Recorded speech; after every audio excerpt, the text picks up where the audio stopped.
Sudan is an Arab country where the US has historically lacked any sort of influential role. The countries that are most important to Sudan's future are the GCC member states as well as Egypt.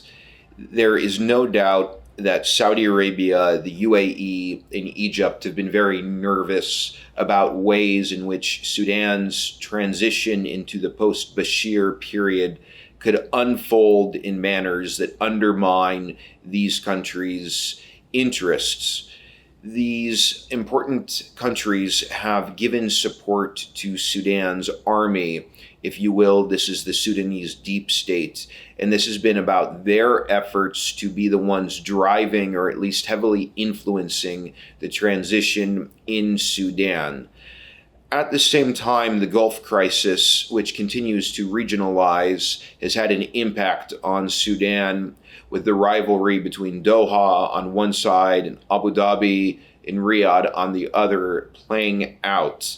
When you look at press platforms in the UAE, there's been a common narrative about the revolution against Sudan's former leader, Bashir, being basically a revolt against the Muslim Brotherhood.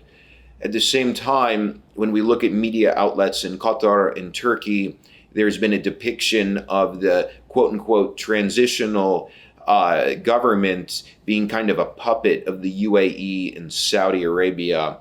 Therefore, as the Gulf crisis continues impacting Sudan, I think we need to be concerned about how this zero-sum dispute in the Gulf could put pressure on different actors in Sudan to avoid accommodating each other and avoid compromises that will be the exact kind of compromises that the country is going to need in order to stabilize moving forward.